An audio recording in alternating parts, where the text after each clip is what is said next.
por dentro das principais discussões que impactam seus investimentos e das análises de nossos especialistas sobre as movimentações do mercado financeiro. Falando nisso, nosso encontro é toda manhã, logo após a abertura do mercado. Entre nos canais oficiais do Itaú Personalité e envie suas dúvidas sobre recomendação de investimentos.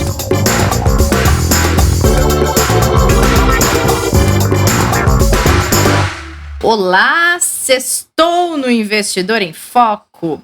Hoje vamos trazer uma prévia do fechamento da semana, alguns indicadores, repercussões do debate presidencial nos Estados Unidos e temos de volta nosso café com canelas e o Pedro para compensar essas férias intermináveis. Ele traz dicas imperdíveis para quem investe na bolsa. Então fiquem com a gente, sejam bem-vindas e bem-vindos ao episódio de hoje. Bem-vindo você também, Kleber. Bom dia, Rê. Bom dia a todos os nossos ouvintes. E tava com saudades do Pedrão, viu, Rê? Não era a mesma também coisa tomar um café de sexta-feira aqui sem o cara, viu? Eu até tava tomando menos café na ausência do Pedro, agora voltei à minha rotina normal, porque agora tem o Pedro e tem café. Imagina quando ele começar a patrocinar os nossos cafés. A gente continua esperando, né, Rê? A gente continua anotando no nosso caderninho. Daqui a pouco a gente cobra do Pedro. Vamos lá? O café com canela só tá perdoado que não é ele que traz, porque a gente tá na pandemia em home office, né? Porque depois ele vai ter que fazer pra gente quando estiver gravando ele presencial. Ele vai ter que patrocinar, é verdade. Ô Kleber, diga uma coisa.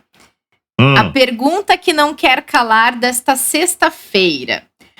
Com um debate um pouco mais propositivo, menos ativação do mudo dos microfones adversários, mais argumento e um pouco menos ofensivo que os anteriores. Esse foi o último frente a frente de Trump e Biden antes das eleições. Com este cenário todo que eu trouxe, os mercados acordaram mais felizes? Com tudo isso que você trouxe, Rê, não. Tá tudo.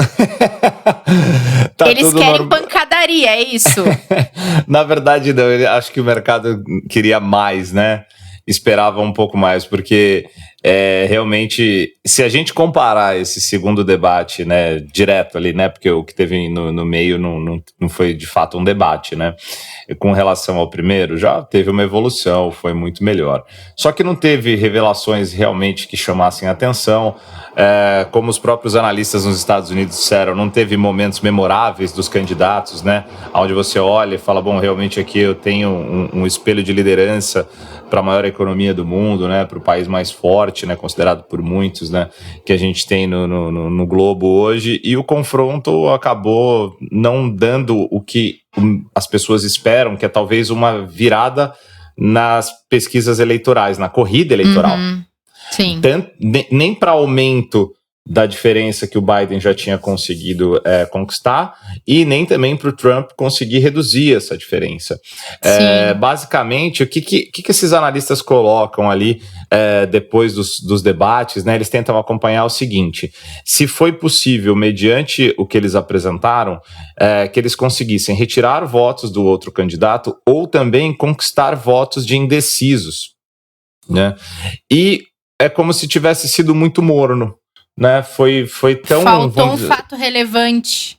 Faltou e assim, talvez um pouco compreensível, porque não ia ser em uma semana, 2 semanas, que a postura, a apresentação e mesmo os planos que já tinham sido discutidos ou que vêm sendo discutidos teriam alguma grande mudança, né? Seria também até uma grande surpresa se a gente tivesse de fato uma mudança muito maior, tanto de postura, quanto de discurso, quanto mesmo de apresentação ali de propostas ou mesmo de planos que os dois candidatos tinham. Então, foi ali 1h30 de debate, onde eles discutiram, sim, muito sobre as questões ligadas à pandemia, questões importantes como, né, questões raciais, segurança nacional, as questões climáticas que também sempre ficam em torno dessas conversas.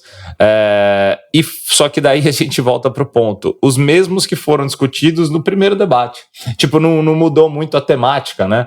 Não teve um direcionamento para outros pontos que trouxesse de fato algo novo novo para o eleitor norte-americano e para nós que somos ali meros espectadores e torcedores para que seja uma coisa boa, né? Que aconteça uma coisa realmente que ajude tanto os Estados Unidos quanto naturalmente o restante do planeta pelos reflexos que eles têm, né?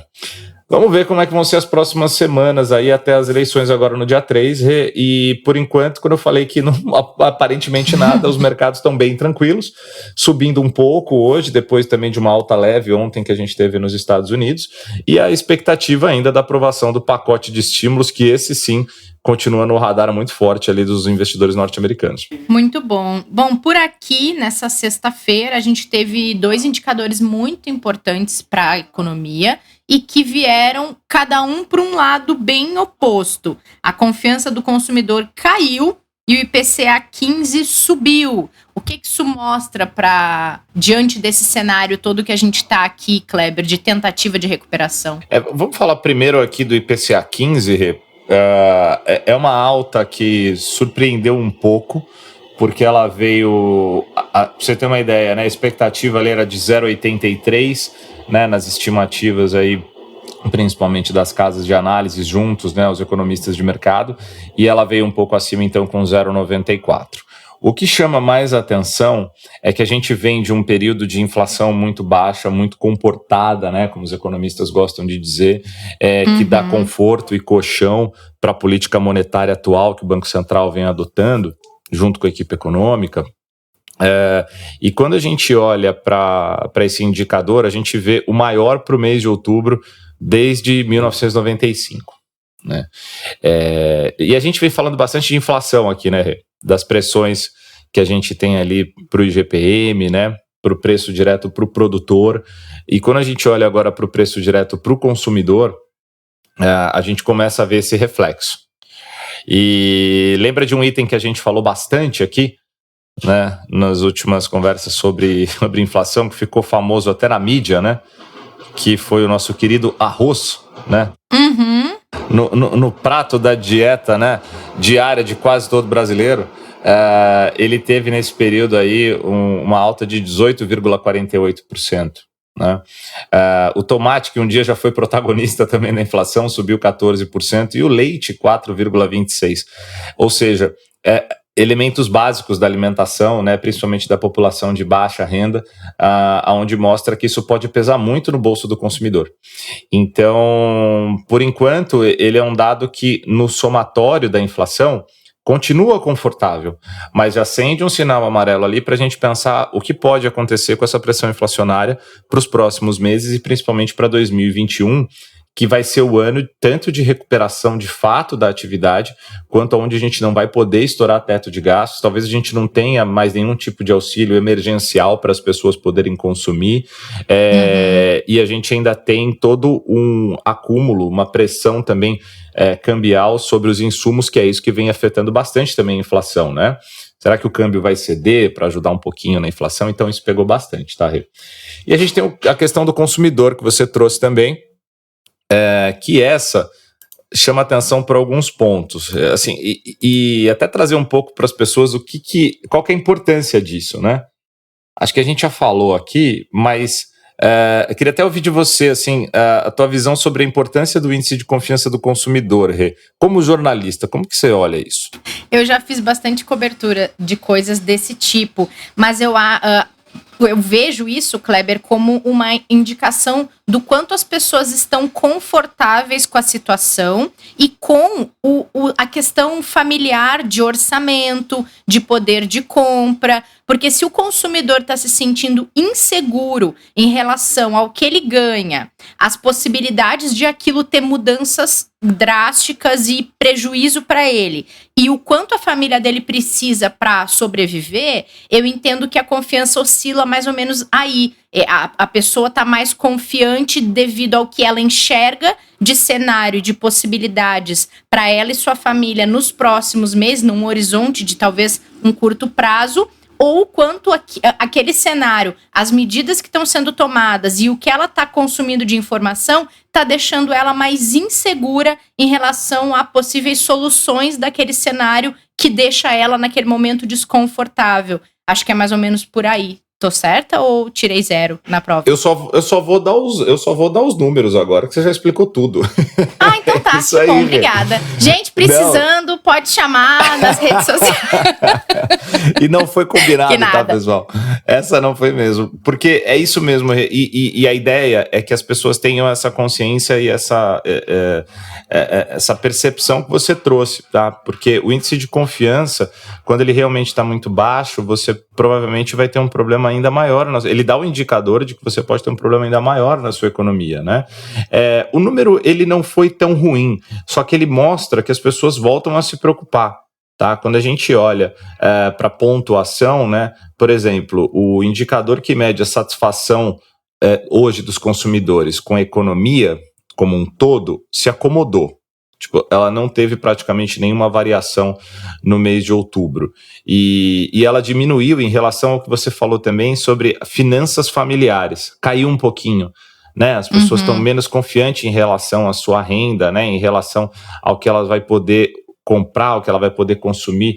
E esse sentimento, quanto mais baixo, pior é para a economia. Tá? Então, ele até continua em níveis estáveis, apesar dessa queda aí de 1 ponto que ele teve agora, mas ele interrompeu uma tendência de recuperação que a gente tinha desde o mês de maio. Então, fica também mais um sinalzinho de alerta aí pra gente, porque e também é natural, né? Você tem praticamente a redução e quase paralisação total ali do auxílio emergencial, as pessoas têm redução de ajuda e subsídio, e quando você pega isso em massa, né, Rê? O impacto é esse mesmo. Mas a gente tem que acompanhar, principalmente agora daqui em diante, com essa sinalização, como que vai ser os próximos meses, já pensando para a recuperação que a gente precisa, principalmente para o ano que vem. Boa. E, bom, Kleber, dado tudo que a gente falou ao longo dessa semana e todo esse cenário dessa sexta-feira, qual é a tendência de fechamento dos mercados? A gente deve ter um fechamento da semana em queda por enquanto? Qual é a expectativa? Falando do cenário local, a gente está com até uma semana bem positiva e a abertura, por enquanto, aqui dá uma sinalização até que confortável, ou seja, a gente deve fechar para o investidor, principalmente no cenário no mercado de ações, né, e também no mercado de juros, uma semana bem interessante, bem positiva, se nada mudar.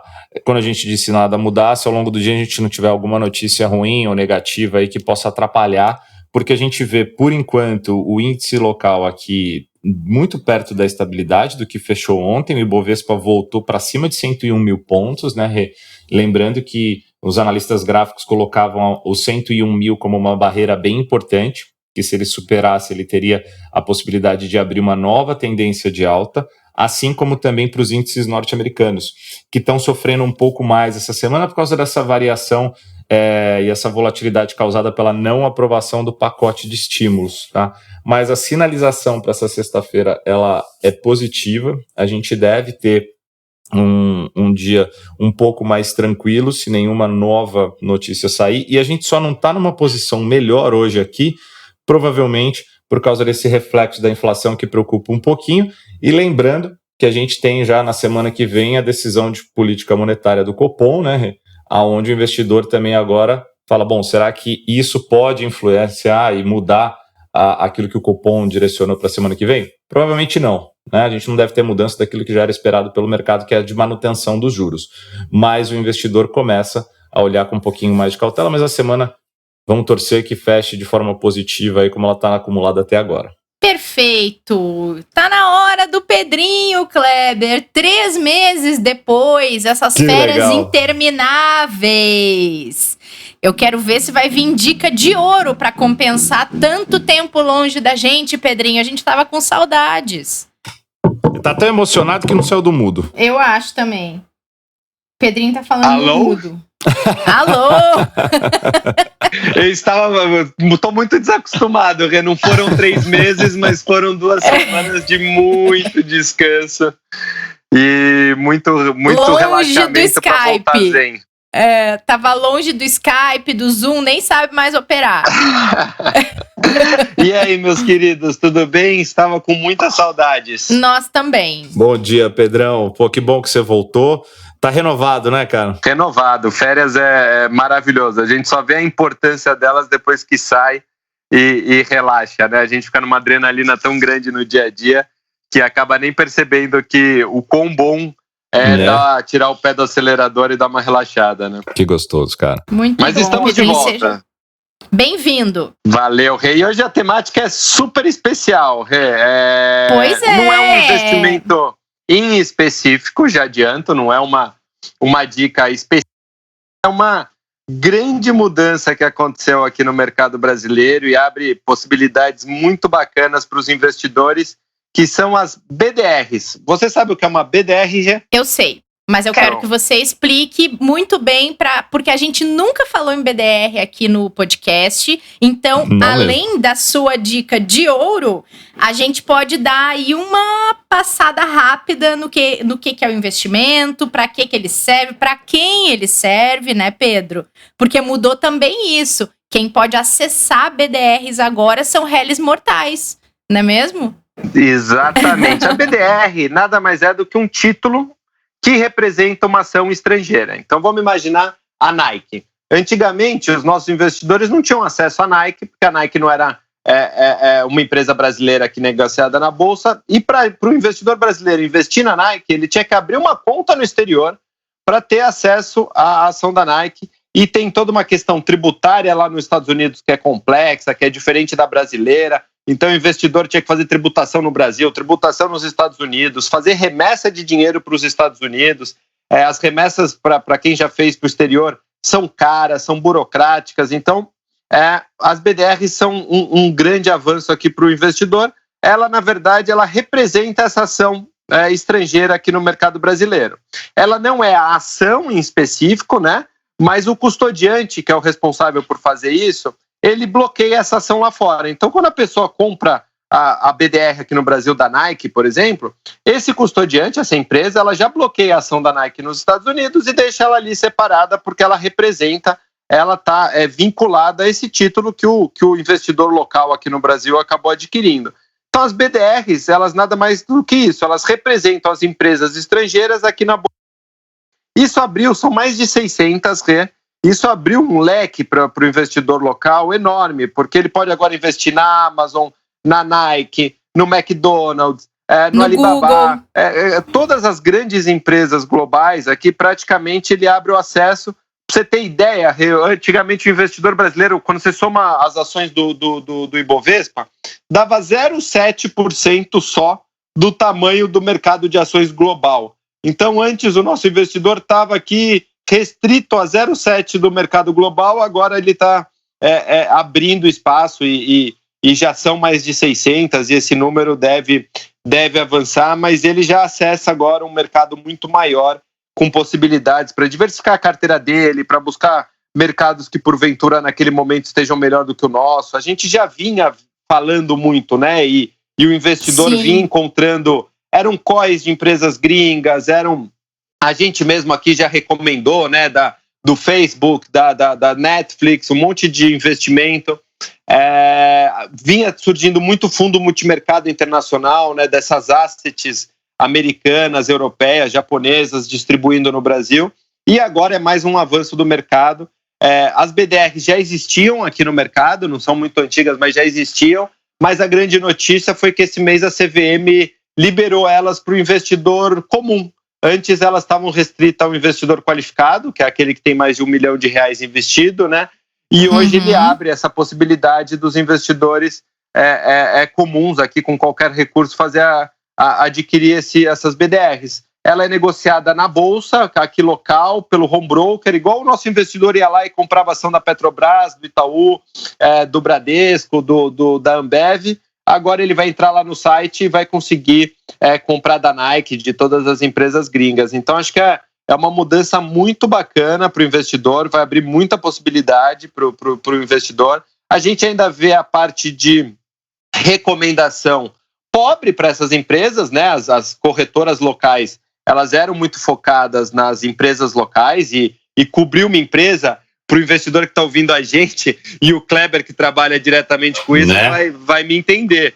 é um trabalhão. Para fazer direito, quer dizer, você tem que investigar o balanço da companhia, você tem que estar perto do diretor financeiro, você tem que estar muito perto da companhia, dos números, dos calls, das reuniões que essa companhia faz, para você estar muito por dentro dos resultados da companhia e poder dizer se, na sua opinião, ela está com a precificação dela acima do que deveria ou abaixo, e aí surgem os calls de corretora, né, quando é focado em valuation, de essa empresa está barata, essa empresa está cara. Agora esses researches, né, que a gente chama, o research vai ter que olhar essas empresas globais e olhar o balanço da Nike, do McDonald's com mais profundidade. Então, os calls ainda vão ser mais rasos no início, né? As corretoras vão se acostumar com isso. Então, acho que o primeiro alerta é os nossos investidores ficarem atentos, porque não é só porque a Nike é bacana, né? Eu uso Nike, acho que tem um espírito da companhia super legal. Temos um fã da Nike aqui. Mas você precisa saber se a ação da Nike tá barata ou cara, né, Kleber, para investir. Se é um bom momento para você comprar a Nike ou não. Então, eu acho que o cuidado permanece, tá? Eu queria aqui só fazer um alerta para os nossos investidores não se empolgarem e saírem comprando as empresas pelo nome, pelo gosto ou pelo fanatismo, né, que ela tem pelas companhias. Sim. Acho que é importante ter realmente uma análise crítica se é um bom investimento ou não, né? E sempre atrelado com o perfil, né, Pedrão? Tipo, olhar ali... Eu ia perguntar sobre isso. Tem uma euforia natural, né, do investidor olhar para o movimento de mercado com várias pessoas começando aí para esse tipo nem esse tipo de produto, né? Para essa novidade, porque o produto já estava aí, né? Mas é uma novidade para muitos investidores que não conseguiam acessar. Então, é super importante olhar exatamente para isso que você falou, Pedrão, né? Que é tanto a questão dos riscos, né, da própria empresa, quanto se aquilo está adequado para o objetivo e perfil que o investidor tem, né? E nessa linha, né? Perdão, vai lá, Rê. Não, só aproveitando isso que vocês estão falando, eu queria perguntar para vocês dois até, para quem quiser investir na BDR, numa BDR, por exemplo, a pessoa contabiliza isso no percentual de renda variável da sua carteira na hora de fazer uma diversificação? Sim, Rê, no percentual internacional de renda variável da sua carteira, para ser mais preciosista aqui na colocação. Eu acho que a gente avançou, né? Pelo menos no Itaú aqui a gente já tem uma recomendação que tem as classes de ativos, se é renda variável, renda fixa, multimercado, e a gente também já tem a parcelinha internacional, e dentro da parcela internacional a gente já diz quanto tem que estar em crédito internacional, quanto tem que estar na renda fixa americana, japonesa, etc., e quanto tem que estar em renda variável internacional. É nesse pedacinho que as BDRs vêm aqui a colaborar. Um ponto de atenção, até na linha que o Kleber colocou, é que como essa ação ela representa uma ação estrangeira, essa ação, ela, na verdade, ela passa a ter dois variáveis de resultado no valor dela. Como ela é negociada em real no Brasil, a variação do dólar e da companhia vão estar embutidos. Então, quando eu compro uma ação da Petrobras no mercado brasileiro, eu só tenho o risco da Petrobras, né? Se a Petrobras como empresa se valorizar, eu ganho. Se ela se desvalorizar, eu perco. Nas BDRs, ela tem dois conjuntos. Ela tem a questão da empresa, a Nike se valorizou, se desvalorizou, a Amazon se valorizou, se desvalorizou, e tem a questão cambial, tá? Então aqui é só um cuidado extra para os nossos investidores não se empolgarem, na linha de não se empolgar, porque essas BDRs tendem a oscilar mais ainda do que as ações brasileiras, tá, Rê? Boa, Pedrão. E nessa linha, até para as pessoas saberem também da construção que você colocou bem lá no início, né, que o investidor não vai, na investidora, tá comprando diretamente a ação, né, vai estar comprando ali um espelho, né, dessa ação, que é a forma como tem o instrumento para que possa ser negociado aqui.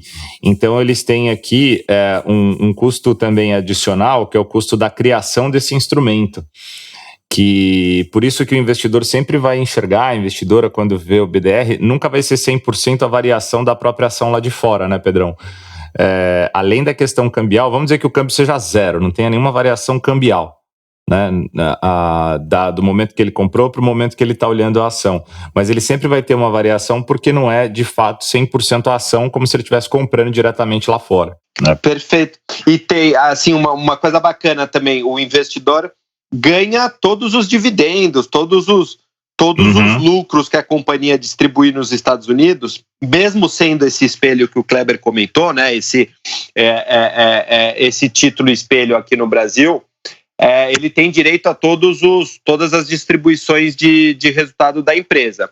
Para ele, como ele já está no mercado brasileiro, chega líquido de impostos, chega líquido de todos os custos, tanto taxa quanto imposto, mas ele recebe, tá? É mais ou menos, para o investidor ter na cabeça, 65% do valor distribuído lá fora. Então, uns 35% aqui se perde entre taxa e imposto na hora de chegar para o investidor. Mas, de novo, né, eu acho que é um... É calculado em dólar? Oi, Rê, desculpe. É calculado em dólar. Isso. E aí você faz a conversão para reais na hora de receber o valor, tá? Uhum. É bem interessante, é uma coisa muito legal, acho que abre um horizonte para o brasileiro realmente muito bacana nesse momento de taxa de juros baixa, né? Que os investidores foram para a Bolsa em número recorde, né? A gente nunca teve tanto investidor em Bolsa, realmente é uma das poucas alternativas hoje quando a gente olha, né, para o investidor buscar um resultado com um percentual um pouco maior ao longo do ano, né, com a Selic a 2%, ficou muito difícil conseguir o mesmo resultado no pós-fixado, na renda fixa de forma geral. Então, aqui abre um leque muito bacana, porque se o mercado brasileiro não tiver com uma boa perspectiva, né, economia brasileira, tem o mundo todo aqui para a gente buscar bons cases, bons investimentos para os nossos ouvintes aqui, para os nossos investidores. Muito bom, gente. Muito boa dica mesmo, valiosíssima, ainda mais nesse momento que as pessoas estão buscando variar ao máximo as alternativas para evitar perder, né, Pedro? Por causa de cenário e tudo mais. Então, é mais uma possibilidade que os investidores e as investidoras têm acesso. Legal. Agora, Pedrão, parabéns aí por já voltar com tudo, né? Porque eu acho que é uma baita de uma recomendação aí, ou pelo menos de uma indicação para os investidores. Mas uma coisa que a gente quer saber é o que depois desse tempo todo de férias você trouxe aí de dica para os ouvintes do podcast que estão aí há 2 semanas sedentos pelas suas recomendações aí de entretenimento de final de semana, cara. Kleber, eu vou indicar a pousada que eu fiquei em Ilha Grande, na região de Angra dos Reis. A pousada chama Pousada Paraíso Azul Retiro. Eu não ganhei nada, tá, gente? Nem me hospedei de graça lá. Olha aí um voucher rolando. Garantindo meu Réveillon, né? Não, eu não ganhei nada. As meninas da pousada nem sabem que eu tô falando isso aqui no podcast. Depois eu posso até mandar para ela. Mas, Pedro, o que você tá indicando pousada, né? Primeiro que a pousada é uma delícia. Ela fica em Ilha Grande, na praia de Araçatiba, que é uma praia mais afastada.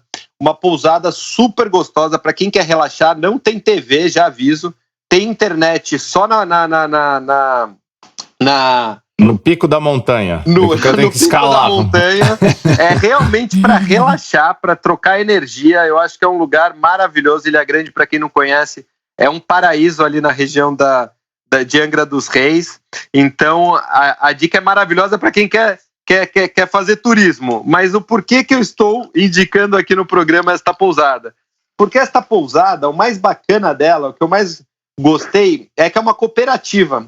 Essa pousada era de um argentino. O argentino deu na telha dele que ele estava cansado, ele morou 16 anos nessa pousada.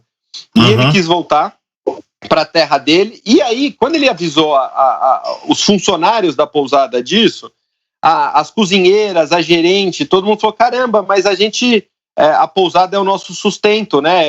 É como a gente ganha vida aqui. E aí o argentino, cara, de forma muito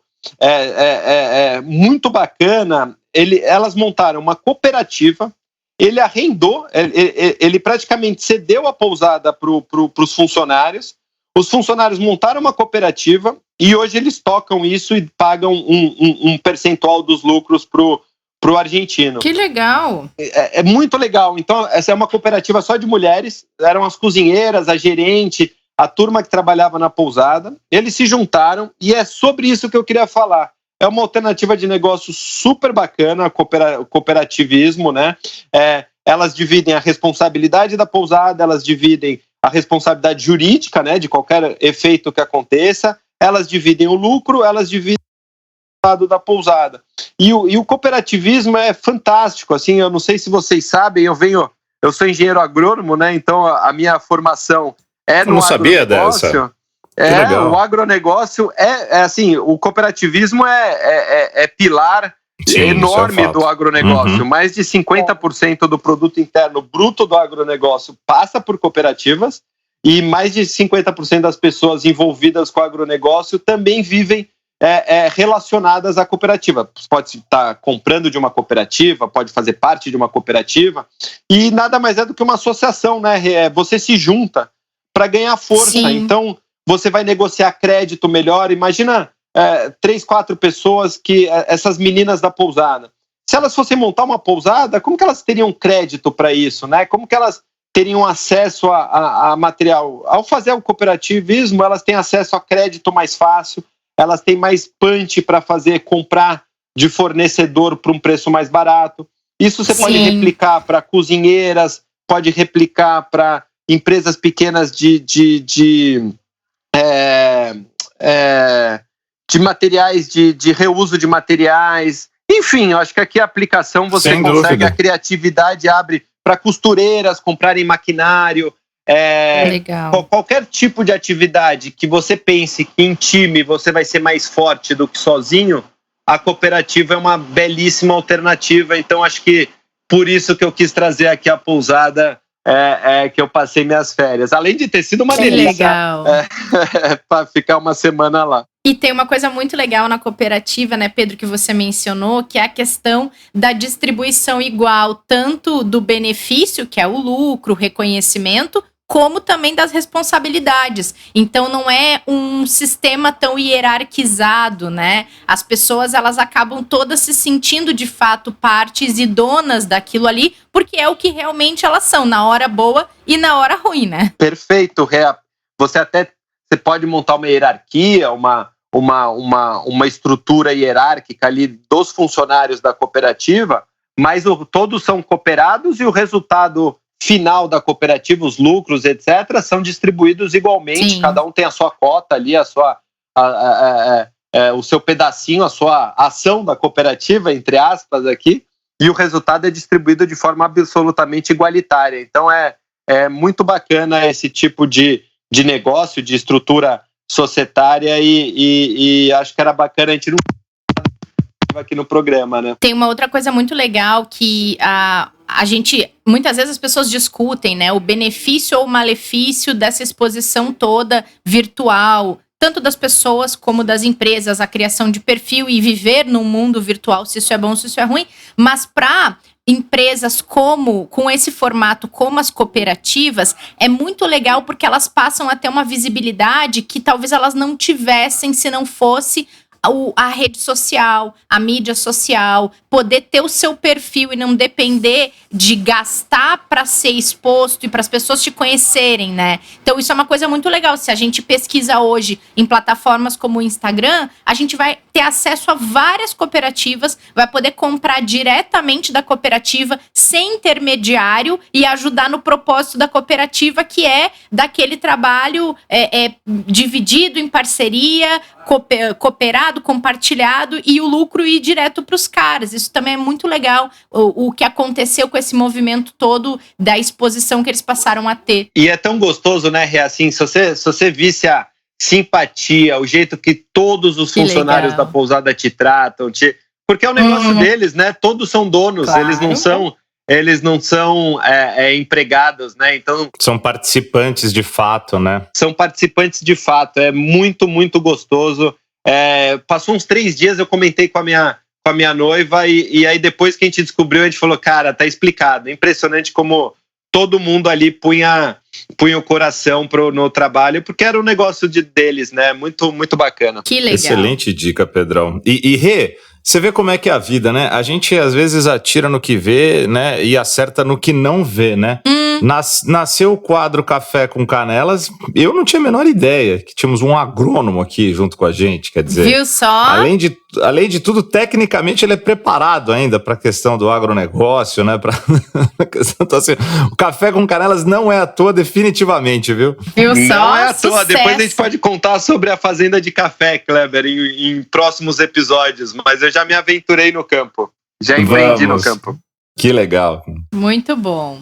Gente, muito bom. Adorei que você voltou. Pedrinho, demore mais um pouco para tirar suas férias novas, aí seus outros 3 meses, né? A gente agradece. Só a Rê não tira férias do podcast, tadinha, só ela. A hora vai chegar e vocês vão ter que segurar esse rojão aí. Quero só ver. Mas olha aqui, ó, outra coisa, Pedrinho, a gente quer que você nos ensine a tirar tantas férias. Eu e o Kleber queremos aprender. Em algum momento, se você quiser nos dar uma aulinha. Fechado, a gente faz disso também uma grande dica, Rê. Isso aí se chama inveja da minha parte, tá bom? Eu acho que ela tá precisando sair de férias mesmo, Clebão. Tá na hora dela sair de férias. Eu tô fazendo esse planejamento. Já eu conto pra vocês quando ele estiver pronto. A gente levantou a bandeira dessa campanha já, Pedrão. Boa. A gente vai botar foto dentro do carro e vai sair pelo mundo. Muito bom, galera. Muito bem, obrigado, gente. Viu, Pedrão? Obrigado a todo de mundo volta aí. Até semana que vem, Pedro. Beijo, gente. Obrigado. Até semana que vem. Até mais. Obrigada a todo mundo que participou, gente. Bom fim de semana para todos. Cuidem-se, acompanhem esse cenário tão maluco de mercado que a gente está trazendo aqui. E nos encontramos na semana que vem, no próximo episódio. Até lá! Fique por dentro das principais discussões que impactam seus investimentos e das análises de nossos especialistas sobre as movimentações do mercado financeiro. Falando nisso, nosso encontro é toda manhã, logo após a abertura do mercado. Entre nos canais oficiais do Itaú Personalité e envie suas dúvidas sobre recomendação de investimentos.